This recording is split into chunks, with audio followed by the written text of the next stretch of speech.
Halo, jumpa lagi dengan saya Cika di Gracia Community Online Experience kita hari ini.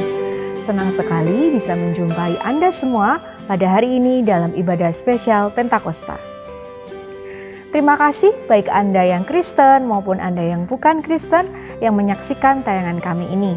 Saya ucapkan selamat bergabung, semoga tayangan ini bisa bermanfaat untuk kita semua. Teman-teman, kita semua pasti mempunyai pergumulan dalam hidup ini. Bahkan sering kita merasakan satu masalah belum selesai, datang lagi masalah lain. Serasa tidak pernah ada hentinya permasalahan yang datang. Sehingga membuat kita bergumul terus dan bahkan tak kunjung selesai dengan pergumulan itu. Nah, di sini kita sering masuk ke dalam lingkaran ini yang membuat kita putus asa, marah dan lemah, dan ini sangat manusiawi sekali. Padahal di sisi lain, masalah selalu didampingi dengan berkat. Apakah kita sudah pernah menghitung, mengingat, menulis berkat yang kita juga terima? Apakah lebih dari permasalahan yang kita hadapi? Atau bahkan sebenarnya berkat itu lebih besar dari masalah yang kita hadapi? Sebab berkat tidak selalu berupa materi.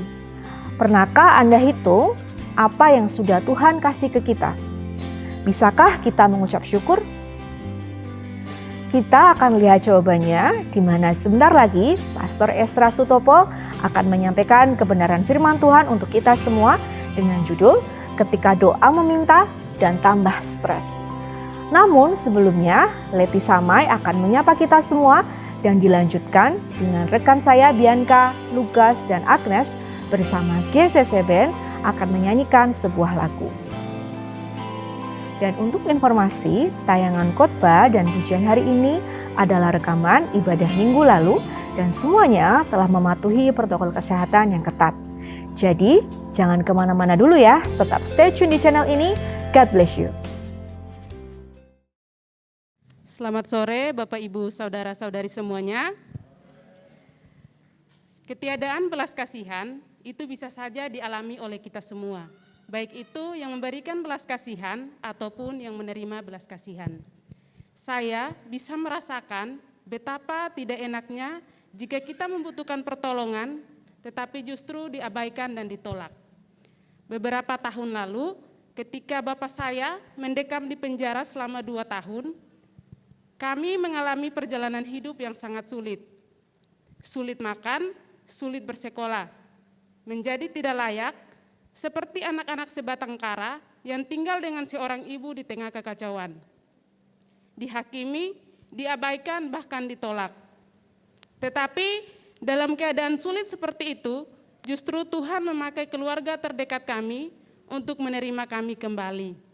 Itulah sukacita dan rasa syukur terbesar yang pernah saya alami. Dalam Markus 2 ayat 17, Tuhan Yesus mengatakan, bukan orang sehat yang membutuhkan tabib, tetapi orang sakit.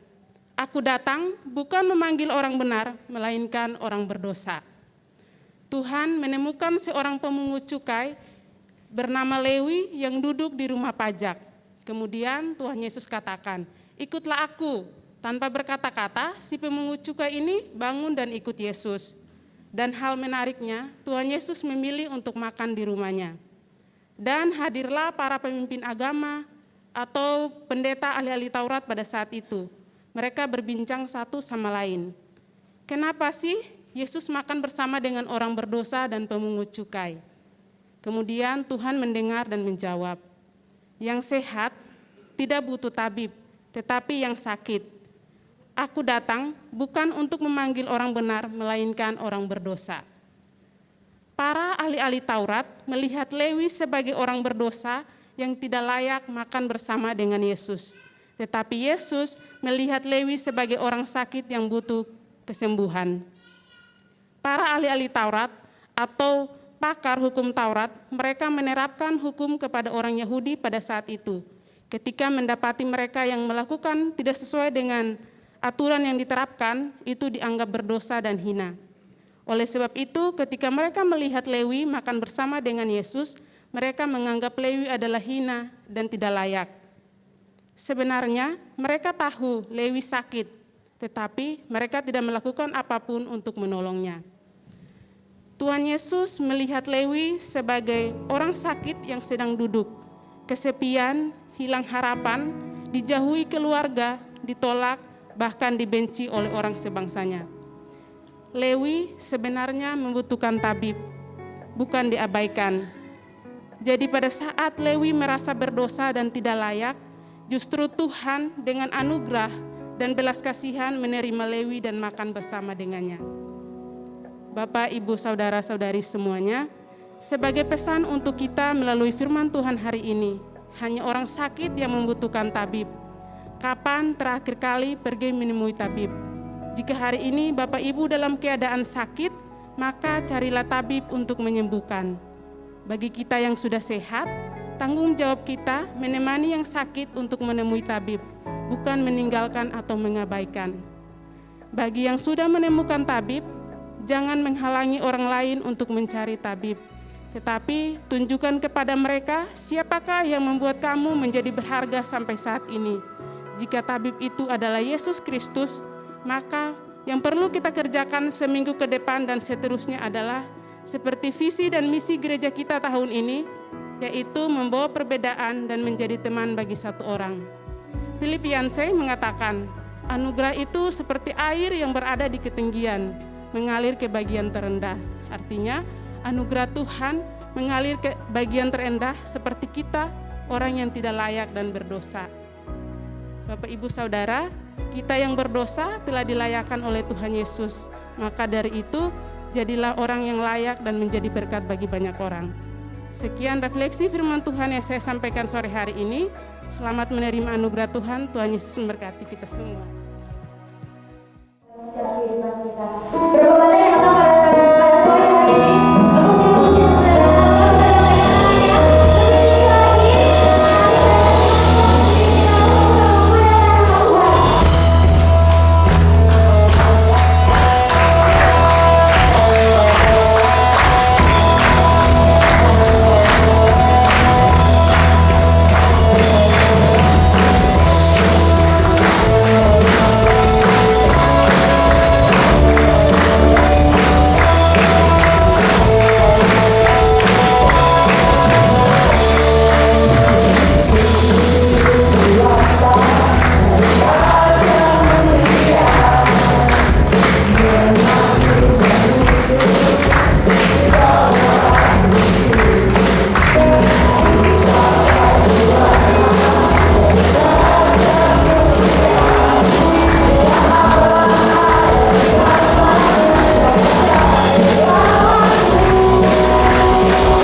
Selamat pagi semuanya. Senang sekali bisa berada di tempat ini bersama dengan Anda semua. Saya tahu pandemi merubah banyak sekali hal. Ada yang bilang kalau sampai di dunia ini gereja dan tempat dugem bisa ada dalam satu kesepakatan tutup bersama, berarti itu benar-benar sesuatu sedang terjadi, saudara-saudara. Dan saya bersyukur kalau kita sekarang sudah punya begitu banyak kelonggaran, bersyukur banget bisa kumpul untuk ibadah lagi, juga bersama-sama. Dan saya juga mengucapkan terima kasih untuk kesempatan yang diberikan kepada saya untuk bisa melayani di tempat ini. Saya tahu satu hal, tugas itu adalah kepercayaan. Task equal trust. Tugas itu adalah kepercayaan. Dan tugas apapun yang diberikan itu adalah kepercayaan yang diberikan. Dan saya bersyukur banget saya diberikan kepercayaan untuk menyampaikan pesan firman Tuhan pada pagi hari ini. Thank you buat Ibu Lois yang sudah mempercayakan kepada saya. Dan saya tahu semangat Anda semua itu adalah orang-orang yang luar biasa. Dan Anda digembalakan secara luar biasa di gereja ini. Yang percaya boleh katakan yes. Yes. Kenapa Kak? Kasih tepuk tangan buat kanan kiri saudara, depan belakang saudara.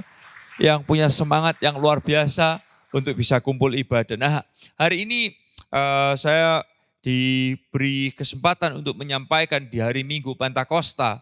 Bagaimana Roh Kudus dicurahkan. Dan salah satu yang Roh Kudus kerjakan ketika Roh Kudus dicurahkan dalam kehidupan kita, saudara perlu tahu adalah ini, dia adalah roh yang memberikan penghiburan. Bapak Ibu saudara Tuhan, dia Roh Kudus adalah roh yang memberikan kita penghiburan.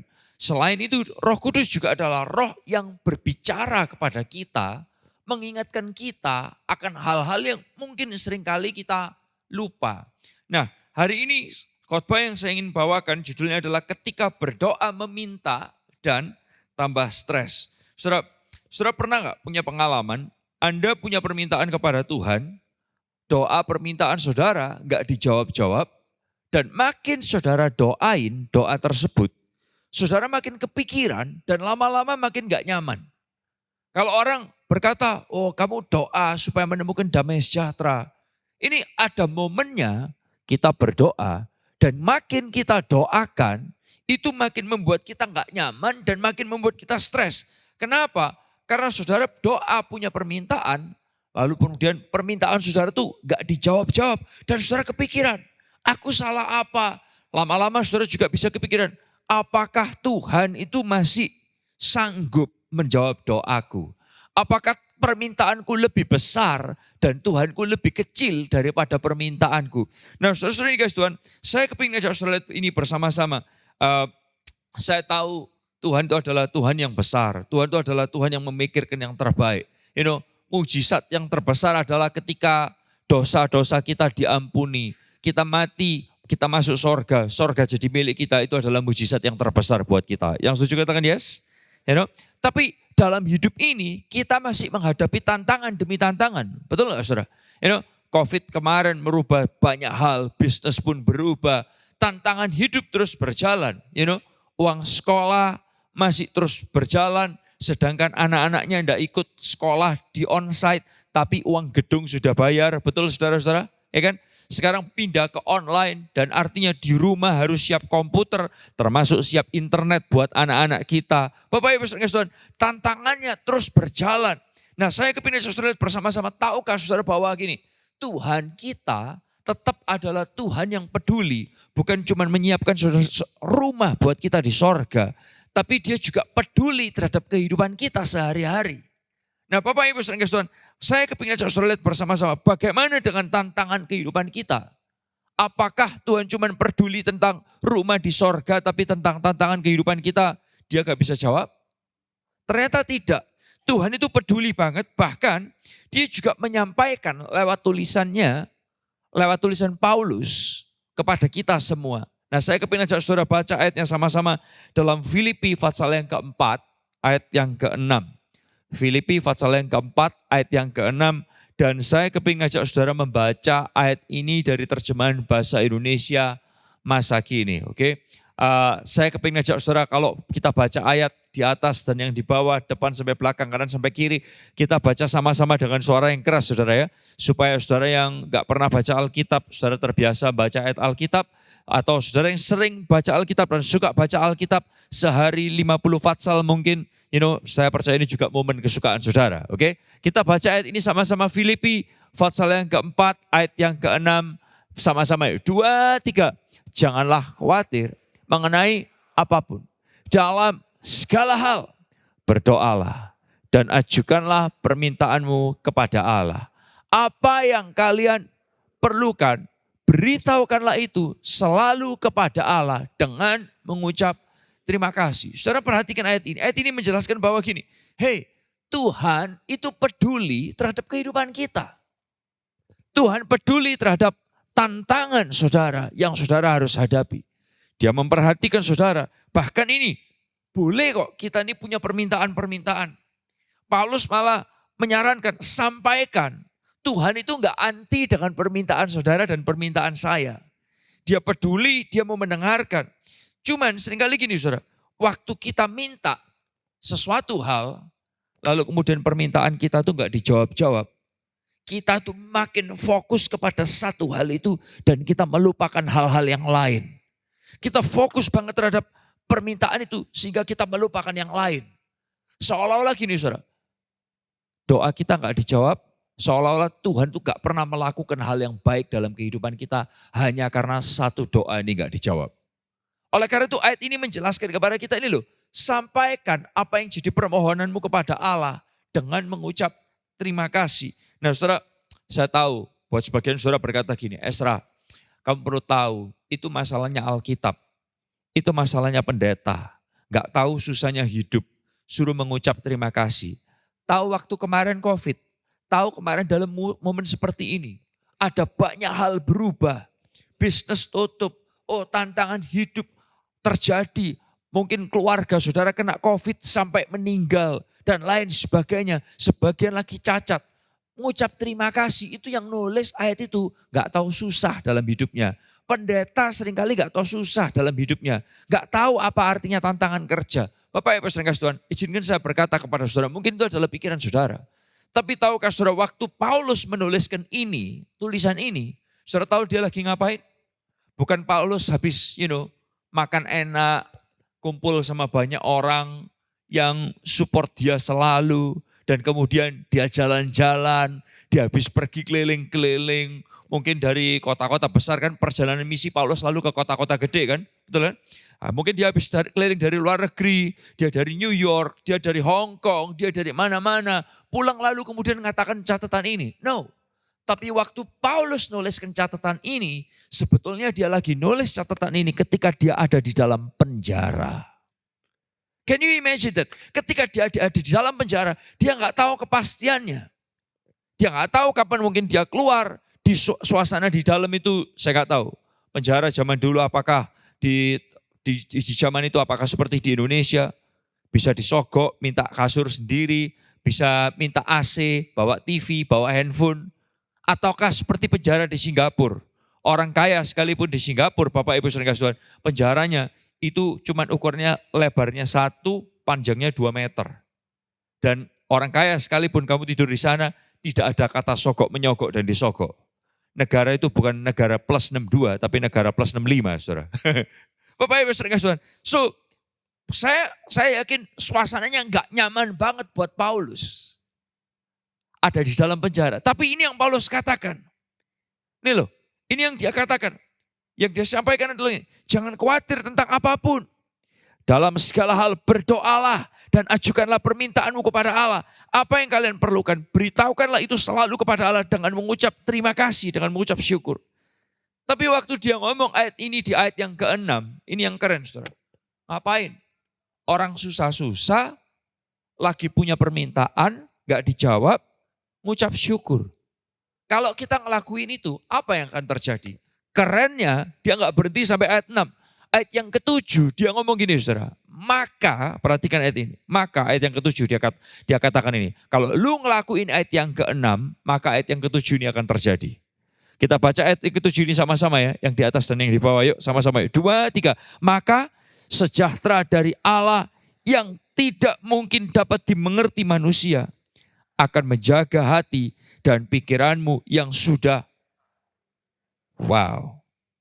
Maka ini saudara, akan ada damai sejahtera dari Allah yang tidak mungkin dapat dimengerti manusia. Itu akan menjaga hati dan pikiranmu yang sudah bersatu dengan Kristus Yesus. Imagine this. Waktu Paulus ngajarin kita menyampaikan permohonan kita dengan mengucap terima kasih, dengan ucapan syukur, ini akan terjadi. Roh Kudus itu bergerak dalam kehidupan saudara. Dan waktu Roh Kudus bergerak, dia akan bicara kepada saudara. Dia juga akan memberikan penghiburan buat saudara. Dan ketika saudara melakukan ini, dan itu Roh Kudus bergerak, ini yang akan terjadi. Maka pikiranmu itu menjadi satu dengan pikiran Kristus katanya. Keren banget saudara. Nah saya kepingin ajak saudara lihat bersama-sama. Ada 4 bentuk kata doa dalam bahasa Yunani yang mempunyai arti yang berbeda-beda. Yang pertama artinya doa itu adalah ini saudara. Yaitu adalah berdoa itu kata-kata umum doa yang selalu dipakai tentang Tuhan. Seperti bentuk ini saudara, bertatap muka dengan Tuhan atau juga berjumpa dengan Tuhan. Ini yang pertama, berdoa. Nah yang kedua adalah dan ketiga adalah gini. Kata-kata doa dalam bahasa Yunani punya arti juga adalah ini saudara, permintaan dan permohonan. Request and supplication. Request and supplication, oke? Permintaan dan permohonan. Nah saya kepingin ajak saudara lihat bersama-sama. Tuhan kita itu adalah Tuhan yang besar. Dia lebih besar daripada semua permintaan saudara dan saya. Yang percaya katakan yes. Cuman kadang kalau permintaan kita nggak dijawab-jawab, kita bisa berubah pikirannya. Oh jangan-jangan permintaanku ini terlalu besar buat Tuhan. Izinkan saya berkata kepada saudara, tidak ada permintaan yang terlalu besar. Karena Tuhan kita lebih besar daripada imajinasi kita. Oh yang percaya katakan amin. Tuhan kita lebih besar daripada tantangan hidup kita. Tuhan kita lebih besar daripada permintaan kita apapun. Nah oleh karena itu saudara perlu tahu bahwa ini Tuhan kita lebih besar daripada doa saudara. Dia bisa jawab apa yang saudara doakan melebihi permintaan saudara. Nah pertanyaannya adalah gini. Tuhan tahu nggak apa yang kita doakan? Tuhan tahu nggak permintaan kita? Tuhan tahu nggak kebutuhan kita? Kalau Tuhan tahu, ngapain kita mesti doain? Saudara, John Calvin pernah menulis kata-kata ini. Kalau Tuhan sudah tahu semua pemikiran kita, kenapa kita perlu doa menyampaikan permohonan kita? Ada beberapa hal karena gini. Kalau kita perlu menyampaikan permohonan kita dan permintaan kita, itu karena gini. Kita perlu sepenuhnya, bukan hanya untuk benefit sementara. Kita ini perlu Tuhan sepenuhnya, bukan sementara. Saya ulang sekali lagi. Untuk mengingatkan diri kita bahwa kita perlu Tuhan sepenuhnya, bukan sementara. Katakan sama-sama sepenuhnya. 2, 3. Bukan sementara. Oleh karena itu kita perlu menyampaikan permohonan kita. Dan bukan hanya itu saja ini saudara. Memurnikan keinginan kita. Karena harus kita bawa ke hadapan Tuhan. Tuhan aku kepingin ini loh. Tuhan aku kepingin itu loh. Kadang kita cuma mikir tanpa kejelasan motivasi hati kita. Tapi waktu kita bawa kepada Tuhan, di situ kita ngecek lagi hati kita. Yang kita minta ini motivasinya benar gak? Yang kita minta ini tujuannya baik apa enggak? Dan bukan hanya itu aja, mempersiapkan kita untuk menerima dengan syukur apa yang Dia berikan buat kita. Berikutnya lagi adalah menolong kita untuk terus sadar akan kebaikan Tuhan. Mengingatkan kita bahwa kita ini lemah dan Tuhan itu berkuasa. Nah kalau tadi yang pertama doa itu dalam bahasa Yunani ada model yang pertama adalah berdoa seperti bertatap muka. Yang kedua adalah permintaan dan permohonan. Yang ketiga adalah, yang keempat adalah ini saudara. Bentuk doa yang keempat adalah ini saudara, ucapan syukur. Boleh katakan sama-sama apa saudara? Ucapan syukur. Ketika Anda merasa khawatir, saudara merasa cemas, situasi ini seringkali membuat kita bingung dan izinkan saya berkata, dalam situasi bingung, cemas, biasanya ucapan syukur itu bukanlah mood otomatis. Betul gak sih? Ucapan syukur itu bukanlah feeling yang otomatis ada. Ucapan syukur bukanlah kata-kata yang otomatis keluar pertama kali. Nggak mungkin. Itu bisa kata-kata yang terakhir. Tapi Saudara perlu melakukannya. Karena ini yang Paulus ajarkan sama kita. Sampaikan segala permohonanmu. Sampaikan semua kebutuhanmu dengan, ini saudara, mengucap terima kasih. Mengucap syukur. Kenapa? Karena gini saudara, waktu kita bersyukur itu mengingatkan kita kepada 3 hal. Yang pertama adalah ini, mengingatkan campur tangan Tuhan di waktu-waktu yang lalu. Tuhan itu pernah melakukan kebesarannya dalam hidup saudara. Ini yang pertama. Waktu Anda bersyukur, Anda langsung akan diingatkan. Iya loh, Tuhan itu pernah baik. Iya loh, Tuhan itu pernah melakukan mujizat ini. Serius saudara, saya pun juga mengalami itu. Kadang kalau saya mikirin tantangan hidup ke depan, baik dalam pelayanan, baik dalam keluarga, mikirin kebutuhan ke depan itu rasanya hati itu bisa langsung kayak nervous semua. Waduh, mateng. Aduh, gimana? Aduh, mateng itu gosong gitu saudara ya. Mungkin ya, seperti masakan.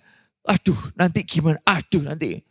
Tapi ketika saudara berpikir untuk mengucap syukur, tahu-tahu saudara diingatkan, Tuhan itu pernah melakukan hal yang besar loh buat aku.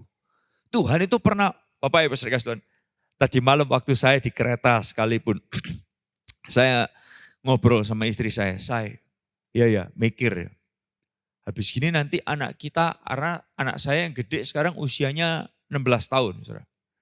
Nah tantangan saya ke depan adalah mulai mikirin, habis gini anak saya kuliah di mana? Oke? Kuliah tuh harus nyiapin duitnya. Bukan hanya itu, anak cewek umur 16 tahun depan ada yang namanya Sweet 17. Saya berharap COVID muncul lagi supaya nggak usah pesta-pesta Sweet 17. Haleluya.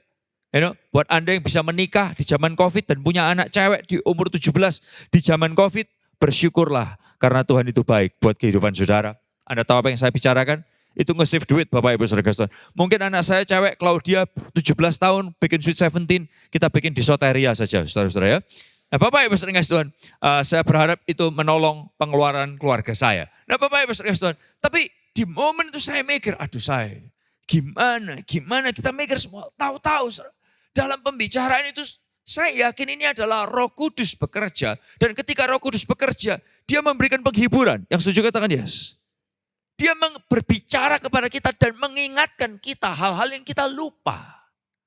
Tahu-tahu saya diingetin, hey, kalau Tuhan pernah melewatkan kamu dalam musim-musim kemarin, kalau Tuhan pernah melewatkan kamu, Bapak Ibu Saudara, kalau cuman uang kuliah kamu kepikiran, sadarkah kamu uang pangkal, SMP, SMA, kalau Tuhan lewatkan, Tuhan juga bisa lewatkan ke depan. Saudara, dari situ saya mikir, wow, Tuhan, aku gak pernah kebayang. Yang tadi saya cuma mikirnya ke depan nanti gimana, hati itu nervous, hati itu bingung, hati itu panik. Begitu saya diingatkan, Tuhan itu pernah melakukan hal yang baik. Rasanya itu kayak ada damai yang memberikan saya kekuatan. Kalau Tuhan pernah melewatkan ini, dia juga akan melewatkan ke depan. Yang percaya katakan amin. Yang percaya katakan amin. Saudara, ini bersyukur mengingatkan kita kepada yang pertama, mengingatkan campur tangan Tuhan di waktu yang lalu. Yang kedua adalah gini, penyerahan kepada kedaulatan Tuhan untuk saat ini. Tuhan, kalau ini situasiku, aku jalan dalam hidup ini bukan dengan kekuatanku, tapi dengan kekuatan Tuhan. Kalau Tuhan izinkan, thank you. Tapi kalau Tuhan gak izinkan, aku percaya Engkau tahu yang terbaik buat hidupku. Yang percaya katakan yes. Nah, yang ketiga, bersyukur mengingatkan kita adalah gini saudara. Percaya bahwa Tuhan mencukupkan masa depan kita. Percaya Tuhan mencukupkan masa depan kita. Oleh karena itu, saya kepingin ajak saudara lihat ini. Seringkali permintaan kita satu yang belum dijawab. Hanya karena satu hal belum dijawab. Bukan berarti Tuhan itu gak pernah melakukan hal yang baik dalam hidup saudara. Saya boleh gak minta tolong satu volunteer untuk maju ke depan? Satu orang boleh maju ke depan. Bantu saya, siapa saja, cowok boleh, cewek boleh, siapapun. Boleh gak ada satu orang maju ke depan? Siapa? Albert. Oke, Albert boleh maju ke depan. Oh, kamu yang pengumuman tadi ya? Namanya Albert. Wah, luar biasa. Masih single atau sudah menikah? Oh, sudah tentu single ya. Sudah tentu single. Wah, jomblo ya? Jomblo. Jomblo. Gak usah khawatir tentang kejombloanmu. Karena jomblo itu hanyalah berkat yang tertunda. Oh, kasih tepuk tangan yang luar biasa. Kata-kata itu lebih mahal, saudara. Jomblo itu hanyalah berkat yang tertunda. Itu lebih mahal daripada quote-nya tadi John Calvin. Oke, tolong catat Esra Sutopo. Ya, jomblo itu. Kamu belum punya pacar? Belum punya pacar. Kamu waktu kemarin kelas 3 ambil apa? IPA atau IPS? Oh, kelas 2. Habis gini kelas 3. Wow, ambil apa? IPA, IPS? IPS. Oke, pinter anak ini. IPS itu adalah Ikatan Pelajar Spesial. Oke, anak spesial. Tapi aku kasih tahu kamu ya, kalau cari pacar cari anak IPA. Tahu kenapa?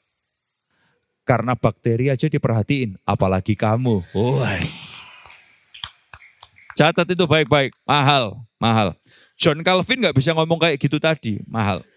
Nah, saya kepingin ajak kamu lihat ke depan. Oke, boleh nggak sebutkan apa yang kamu lihat di depan ini? Manusia, bagus. Ada berapa? Ya 100. Oke, 100 manusia itu banyak loh. Ya. Lalu selain kamu lihat manusia, lihat apa lagi? Televisi, Oke, apa lagi? tembok, Tembok. sepatu, Oke, apa lagi? kepala. Jadi manusia sama kepala beda ya? Luar biasa. Saya bilang anak ini spesial kan? Spesial. Lain lagi? Korden, Oke, lain lagi? AC, Oke, lain lagi? kursi, Kursi, apa lagi? Pastor Esdra. Wes, kelihatan ya? Luar biasa. Kamera lihat gak? Lihat dong, Oke, lihat cewek cantik gak? banyak. Wes, luar biasa. Spesial anak ini, bagus. Berarti kamu normal. Kalau kamu gak lihat cewek cantik tapi cuma lihat cowok cakep, bahaya kamu. Oke, nah sekarang saya kepingin ngajak kamu untuk jalan ke sebelah sini boleh ya? Oke, saya geser sedikit. Ya, ops. Jangan kau rusakkan alat di rumah Tuhan. Ngadep ke belakang, boleh bro. Nah, yes. Gak usah sampai situ lah, lebay bro. Itu terlalu lebay, ngadep sini. Ya, terima kasih. Apa yang kamu lihat? Gelap. Apalagi? Korden, apalagi? Hitam. Hah? Ya hitam. Terus apa lagi? Kegelapan. Kegelapan. Dari tadi kok cuman gelap, hitam. Karena cuman itu yang kamu lihat ya, betul ya? Kamu tahu nggak? Ini kemarin habis dikencingin tikus, muka-muka taruh situ. Nah, enggak. Tetap lihat situ ya. Saya mau tanya sama kamu bisa jangan lihat kemana-mana, lihat situ ya. Bisa lihat orang nggak? Bisa. Nggak bisa? Nggak bisa. Kamu bisa lihat TV nggak? Bisa lihat korden nggak? Yang ada di sana yang warna putih, nggak kelihatan ya? Orang yang ada 100, kamu nggak kelihatan juga? AC nggak kelihatan? Kenapa nggak kelihatan? Karena gelap. Saudara, tahukah saudara, kenapa saya ilustrasikan ini? Karena ini yang terjadi. Ketika saudara punya doa permintaan tanpa mengucap syukur. Saudara hanya terfokuskan kepada permintaan yang belum dijawab. Sehingga saudara lupa bahwa Tuhan itu tetap mengerjakan hal-hal yang lain yang indah. Tapi kita bisa terlupakan, kita terbutakan hanya karena satu doa belum dijawab oleh Tuhan. Bapak Ibu Saudara, oleh karena itu ketika Paulus mengajarkan kepada kita, sampaikan semua permintaanmu dengan apa saudara? Mengucap terima kasih. Nah, kita juga perlu mengucap terima kasih sebelum dia pingsan di situ. Thank you ya bro, terima kasih. Kita kasih tepuk tangan dong buat dia. Bapak Ibu Saudara, ini yang perlu kita lakukan. Oleh karena itu Tuhan ngajarin kepada kita hari ini. Ini yang saya percaya ini merupakan karunia Roh Kudus. Kalau saudara bisa menata pikiran saudara. Ketika saudara menyampaikan permintaanmu, sampaikan dengan ucapan terima kasih. Nah Bapak Ibu sering Tuhan, dan Esra, Anda mungkin tanya, kalau aku menyampaikan permintaanku dengan mengucap terima kasih atau mengucap syukur, apakah itu garansi doaku akan dijawab? Belum tentu. Belum tentu, karena gini, ada doa yang dijawab langsung. Tapi juga ada yang doa yang bakal gini Tuhan ngomong, tunggu sebentar. Ada juga yang doa yang tunggu lama. Atau Tuhan juga mungkin akan ngomong sama saudara, doa itu mungkin gak akan dijawab. Tapi kita perlu tahu Kalau itu dijawab ataupun enggak dijawab, bukan berarti Tuhan tidak melakukan perkaranya dalam kehidupan kita. Dia terus melakukan ada begitu banyak hal. Oleh karena itu pertanyaannya adalah gini saudara. Oke, thank you Ezra buat pesannya hari ini. Pertanyaannya adalah gini. Keluar dari tempat ini, selesai dari sesi ini, apa yang dapat kita lakukan? Oke, what can we do? Saya kepingin ajak saudara melakukan simple kok, satu hal saja. Dan yang pagi ini akan kita lakukan bersama-sama. Saya kepingin kita ambil waktu untuk melakukan ini bersama-sama. Yang satu hal yang dapat saudara lakukan adalah ini. Buatlah list, tahu ya, list daftar. Daftar permohonan dan juga daftar ucapan syukur. Saudara, seringkali orang punya daftar permohonan doa. Daftar permohonan doa. Tapi dengerin saya, nggak banyak orang punya daftar ucapan syukur. Nah saya mau tanya sama saudara, kenapa orang bikin daftar? Kenapa? Karena kita takut lupa. Makanya kita tulis daftarnya. 1, 2, 3, 4, 5, 6, 7. Kita takut kelupaan. Tapi seringkali yang dibuat daftar itu adalah permohonan.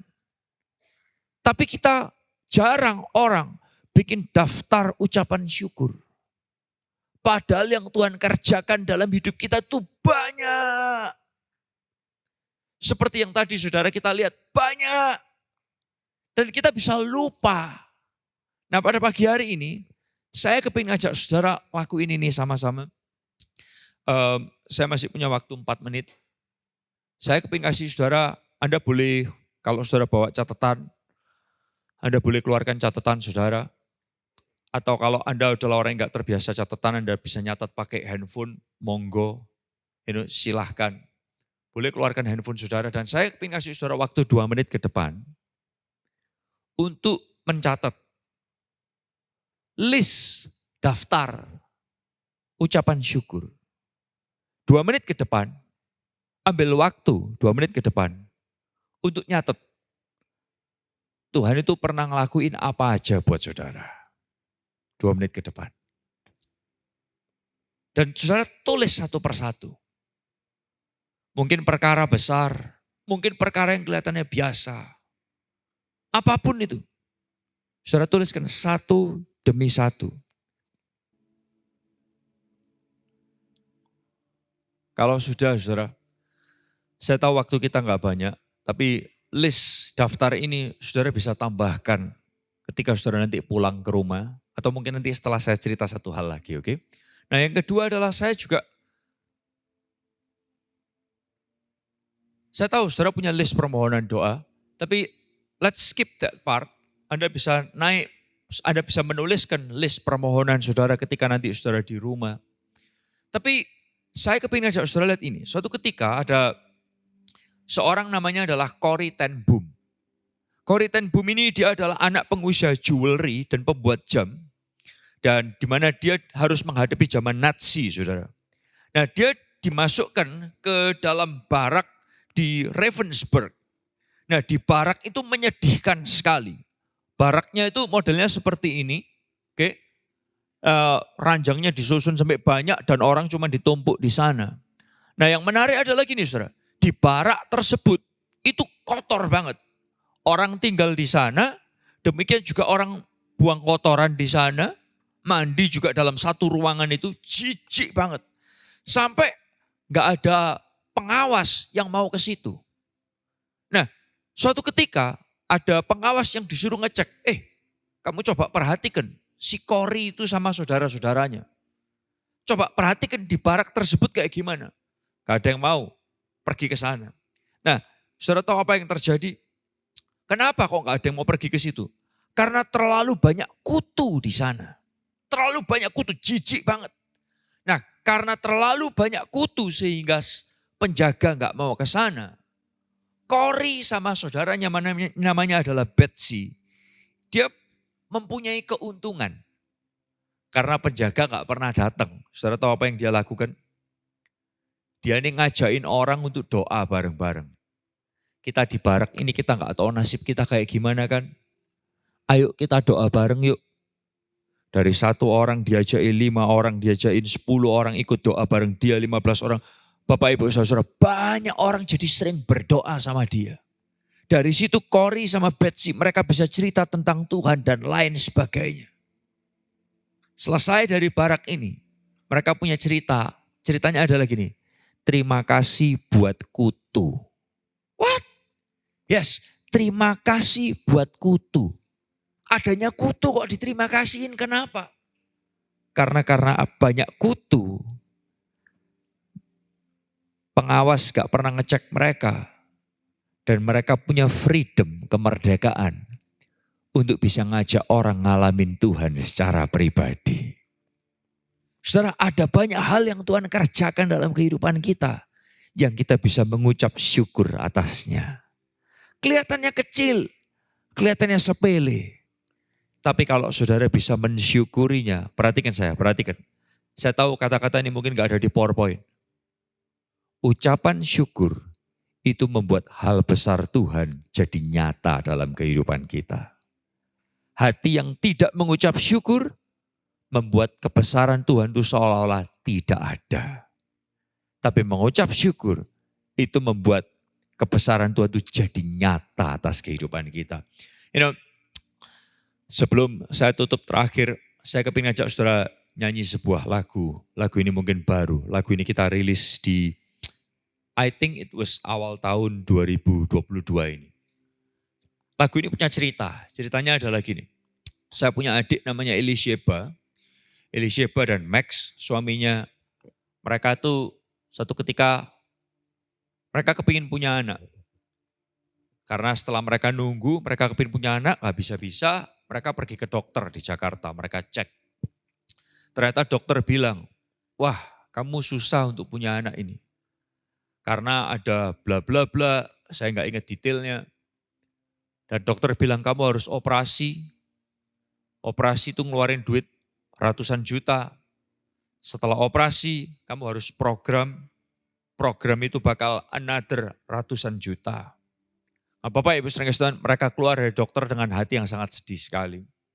Mereka balik ke Surabaya, lalu kemudian mereka masih berpikir, mereka masih menyiapkan untuk operasi, untuk program dan lain sebagainya.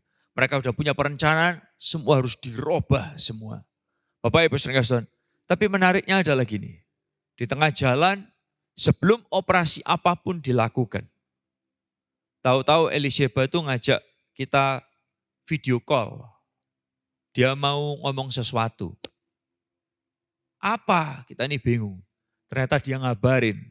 Tuhan lakukan mujizat buat dia. Dia dinyatakan positif hamil, saudara-saudara. Oh, Anda boleh kasih tepuk tangan yang luar biasa. Tuhan kita adalah Tuhan yang suka kasih surprise, Tuhan yang kasih kejutan. Dan ketika di momen itu, kehamilan bulan pertama, kedua, ketiga, saya rasa itu ketika bulan kelima, Tuhan titipkan sebuah lagu ini. Karena di momen itu kita semua diingatkan.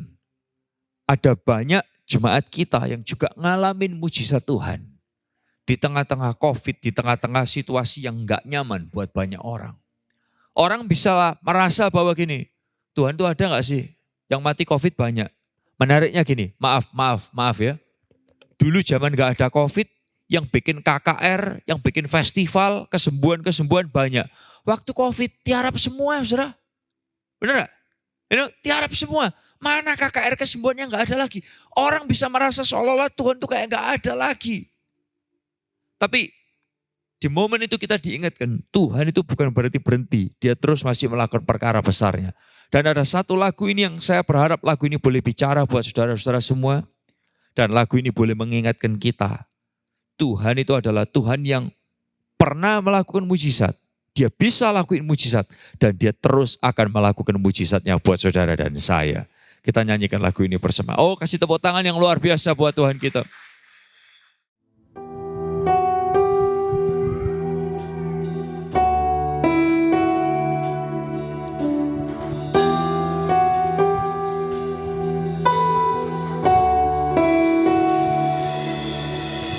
dalam kelemahanku sempurna kuasa-Mu. Hebatnya tantanganku, lebih hebat Tuhanku. Ku berserah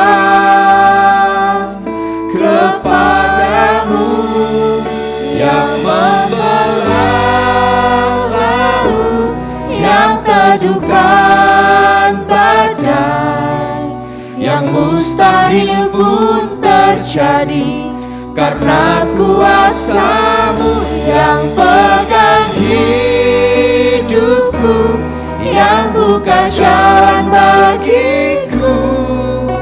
Kau pembuat mujizat sejati.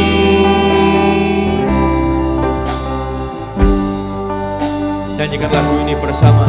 Di dalam kelemahanku sempurna kuasa-Mu. Hebatnya tantanganku, lebih hebat Tuhanku. Ku berserah kepada-Mu. Mari kita bagi berdiri bersama. Yang membelah laut, yang teduhkan badai, yang mustahil pun terjadi karena kuasa-Mu yang pegang hidupku, yang buka jalan bagiku. Kau membuat mujizat sejati. Dengan hati yang percaya boleh angkat tangan kita. Yang membelah laut, yang teduhkan badai, yang mustahil pun terjadi karena kuasa-Mu yang pegang hidupku, yang buka jalan bagiku. Kau membuat mujizat sejati. Yang percaya, yang membelah laut, yang membelah laut, yang teduhkan badai, yang mustahil pun terjadi karena kuasa-Mu yang pegang hidupku, yang buka jalan bagiku. Kau pembuat mujizat sejati. Kau pembuat mujizat sejati. Kau pembuat mujizat sejati. Disebutkan. Kau pembuat mujizat sejati. Yes, God. Kami bersyukur kami punya Tuhan yang mendengarkan seruan doa kami. Terima kasih buat firman-Mu yang mengingatkan kami. Di hari Pentakosta, Roh Kudus-Mu dicurahkan. Roh Kudus-Mu itu adalah roh yang memberi penghiburan. Roh Kudus-Mu adalah roh yang berbicara dan mengingatkan kami, Engkau adalah Tuhan yang besar buat kami semua. Terima kasih Tuhan, ingatkan kami terus setiap hari kami ketika kami berdoa. Kami perlu selalu punya banyak ucapan syukur. Selain kami juga punya permohonan doa. Dan kami yakin ketika kami punya permohonan doa yang disertai dengan ucapan syukur, maka akan ada damai sejahtera Allah yang melampaui segala akal bersama dengan kami. Orang lain akan berkata, kamu punya pergumulan tapi kamu bisa happy. Kamu punya pergumulan tapi kamu masih bisa punya pengharapan. Why? Karena kami punya Tuhan yang terus berjalan dengan kami semua. Tiba saatnya anak-anakmu akan pulang kembali ke tempat kami masing-masing. Tadahkan tangan saudara tinggi-tinggi di hadapan Tuhan. Pulanglah dengan damai sejahtera dari Allah Bapa, Allah Anak, dan Allah Roh Kudus. Pulang menyertai kita semua. Pekerjaan, sekolah, rumah tangga, kesehatan, keuangan saudara biar terus diberkati Tuhan. Jelekkan kami bahwa setiap hari kami adalah orang-orang yang dicintai Tuhan dengan kasih yang begitu besar, tidak ada batasnya. Setiap menit, setiap detiknya kasih-Mu ada buat kami. Dan ingatkan kami, setiap hari itu adalah mujizat yang Tuhan kerjakan. Dan ingatkan kami Tuhan, buat kami makin mencintai Tuhan, makin mengasihi sesama. Apapun yang dikerjakan tangan anak-Mu, Engkau buat berhasil, Engkau buat berjaya di dalam nama Tuhan Yesus. Semua yang percaya dan diberkati bersama berkata, amin. Tuhan Yesus berkati kita semua. God bless. Terima kasih untuk Pastor Ezra Sutopo untuk renungan firman Tuhan hari ini yang mengingatkan kita semua untuk menulis apa yang dapat kita ucapkan syukur. Ternyata setelah kita tulis banyak juga ya ucapan syukur dalam kehidupan ini. Semoga kita semua diberkati dan dikuatkan dan makin tangguh sebagai pengikut Kristus. Terima kasih juga untuk semua rekan-rekan tim GCC Purwokerto, Anda semua luar biasa. Saya juga bersyukur dan bangga bisa ada dalam tim GCC Purwokerto. Salam kompak selalu ya guys. Terima kasih juga untuk Bapak dan Ibu dan teman-teman semua yang telah dengan setia dalam memberikan persembahan. Sehingga program GCC Purwokerto bisa berjalan dengan baik dan bisa menjadi reflektor terang Tuhan. Kiranya Tuhan memberkati dan memberi kemudahan untuk segala usaha pekerjaan Bapak Ibu semua. Selanjutnya, untuk Bapak dan Ibu yang ingin memberikan persembahan, bisa langsung ke kotak persembahan yang ada di gereja, bertemu dengan pengerja di gereja, atau Bapak Ibu bisa langsung mentransfer ke nomor rekening gereja yang tertera di layar Anda.